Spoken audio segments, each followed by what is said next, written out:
త్వరగా Shri Lakshmi agro forms మరియు ప్రాజెక్టులో ఇన్వెస్ట్ చేయండి. రేపటి కోటీశ్వర్లు అవ్వండి. సంప్రదించవలసిన నెంబర్స్. ఎమ్మెల్సీ కవిత ఇంటి దగ్గర కోలాహలం నెలకొంది. 165 రోజుల జైలు శిక్ష అనంతరం ఆమె విడుదలైంది. ఆ విడుదల తర్వాత గత కొద్దిసేపటి క్రితమే శంషాబాద్ ఎయిర్పోర్ట్కి చేరుకున్నారు. ఇక కాసేపట్లోనే ఇంటికి చేరుకునే అవకాశం ఉంది. దీనికి సంబంధించి పెద్ద ఎత్తున మహిళలు ఇక్కడ గుమిగూడారు. కోలాహలంగా ఉంది. ఇక కవిత యొక్క రాకను ఎట్లా చూస్తారు, ఇక అన్ని విషయాలు అడుగుదాం. మేడం, ఎట్లా చూస్తారు? ఇప్పుడు కవిత గారు రిలీజ్ అయ్యి ఇప్పుడు ఇంటికి కాసేపట్లో ఇంటికి రాబోతున్నారు, ఎట్లా చూస్తారు? చాలా సంతోషంగా ఉందో చెప్పాలంటే. ఇంకా అక్క కొద్దిసేపట్లోనే రాబోతుంది కాబట్టి ఇక్కడ ఎప్పుడెప్పుడు అక్క వస్తుందా అని అందరం వెయిట్ చేస్తూ ఉన్నాం. మేము ఇంకా సెలబ్రేషన్స్ కూడా స్టార్ట్ చేస్తున్నాము. ఘన స్వాగతం ఎయిర్పోర్ట్ నుంచి ఘన స్వాగతం పలుకుతున్నారు. భారీ ఎత్తున ర్యాలీ పెట్టేసి అక్కడి నుంచి దాదాపు 500 కార్లతోటి దాదాపు అందరూ కూడా అక్కడ కార్యకర్తలు కానీ ఎమ్మెల్యేల దగ్గర నుంచి ఎక్స్ మినిస్టర్ అందరూ కూడా ఘన స్వాగతం పలుకుతూ ఇక్కడ కూడా సెలబ్రేషన్స్ అందరూ కూడా ధూమ్ ధామ్ లో కూడా మేమందరం కూడా పాలు పంచుకోవడం కూడా చాలా సంతోషంగా ఉంది. మాకు ఇదేం కొత్త ఏం కాదు. మాకు కవితక్క రావడం అనేది చాలా సంతోషంగా ఉంది. ఇంకో విషయం, మీకు కవితకు ఒక మాట చెప్పింది. ఏమన్నది, నేను బయటకు వచ్చిన తర్వాత వడ్డీతో సహా నేను నెరవేర్చుకుంటా, వడ్డీతో సహా నేను తీర్చుకుంటానని ఒక మాట అన్నది. పిడికిలి బిగించి ఆ మాట మాట్లాడినందుకు చాలా సంతోషంగా ఉంది.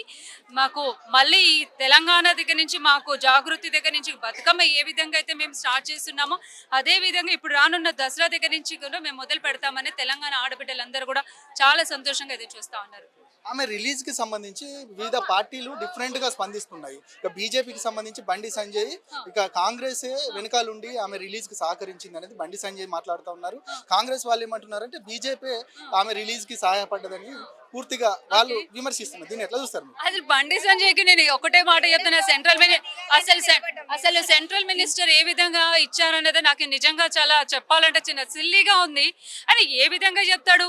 బీజేపీలో బీఆర్ఎస్ మెర్జ్ చేస్తున్నామని ఏ విధంగా మాట్లాడు? ఈ రోజు తెలంగాణ రాష్ట్రం కేసీఆర్ సారు తన ప్రాణ త్యాగానికి ప్రాణాన్ని పనంగా పెట్టి తను ఈ రోజు తెలంగాణ రాష్ట్రాన్ని తీసుకొచ్చి టీఆర్ఎస్ బీఆర్ఎస్ గా సెంట్రల్ లో ఒక పార్టీ విధంగా మనం అక్కడ పెట్టడం జరిగి సెంట్రల్ లో కూడా ఒక పార్టీ విధంగా మనం అక్కడ అన్ని రాష్ట్రాలలో కూడా పోటీ చేయడం జరుగుతూ ఉంటే ఈ విధంగా ఈ రోజు కవితకు సుప్రీంకోర్టు నుంచి లీగల్ గా ప్రూవ్ చేసుకుని తన బయటకు వస్తూ ఉంటే బీజేపీలో మెర్జ్ అయిపోయింది, లేదా రామన్ ఏదో ఢిల్లీలోకి పోతే ఏదో మతలబులు జరుగుతున్నాయి, ఈ విధంగా మాట్లాడడం కూడా పద్ధతి కాదు. బండి సంజయ్, నువ్వు నోరు అదుపులో పెట్టుకొని మాట్లాడితే పద్ధతిగా ఉంటది.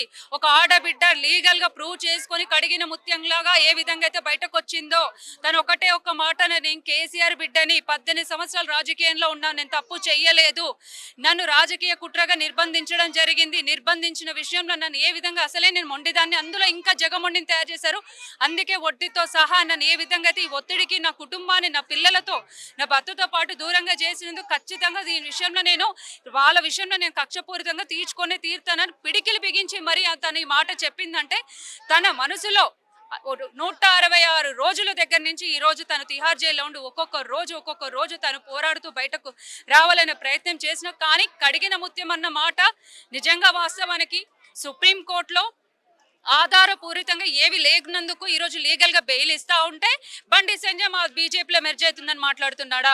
అదే బీజేపీ అయితే సపోర్టింగ్ చేసే లెక్క అయితే ఆ రోజు మార్చి 15 రోజు వెళ్ళారు కదా, మార్చి 15 రోజు ఆ రోజు మోడీ అదే బీజేపీ అదే బండి సంజయ్ అప్పుడెందుకు చేయలేదు? ఈ రోజు రాగానే ఈ విధంగా మాట్లాడడం కాదు. రేవంత్ రెడ్డి ఖబర్దార్, నీకు ఇంకొక మాట కూడా చెప్తా ఉన్నాను, బడేబాయ్ చోటాబాయ్, నువ్వు ఇప్పటికీ దాదాపు 20 నుంచి 30 సార్లు నువ్వు ఢిల్లీలో పోయి కూర్చొని ఏం చేస్తున్నావు అది నువ్వు గమనించుకో. రేవంత్ రెడ్డి గారికి ఈ రోజు సీఎం పదవిలో కూర్చోబెట్టిన 6 గ్యారెంటీలు నేనేం చేయాలనే ఆలోచనలో పెట్టుకో, కానీ ఎంతసేపు పక్కన కుటుంబాల మీద ఆడిపోసుకోవడం పద్ధతి కాదు. ఇంకా నీ పిచ్చి వదిలి నీవు తెలంగాణకి ఒక సీఎం గా బాధ్యతలు నిర్వహిస్తే పద్ధతిగా ఉంటుందనే చెప్తున్నా. అందుకే హరీష్ రావు అన్నాడు, ఏమన్నాడు, ఒకటే మాట, ఈయనతో ఎందుకు మాట్లాడడం, హాఫ్ నాలెడ్జ్ అని. అది వాస్తవానికి అదే ప్రూవ్ చేసుకుంటా ఉన్నారు. ఎట్లా ఉండబోతుంది రేపటి నుండి కవితక్క యొక్క ప్లాన్ ఎట్లా ఉండబోతుంది? కవితక్క is a key role to the entire Telangana state. Real we are proud of her.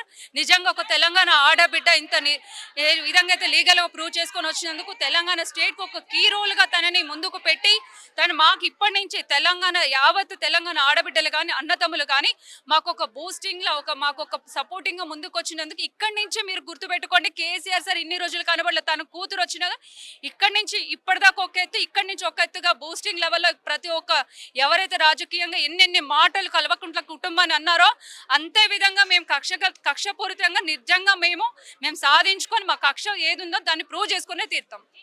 Thank you.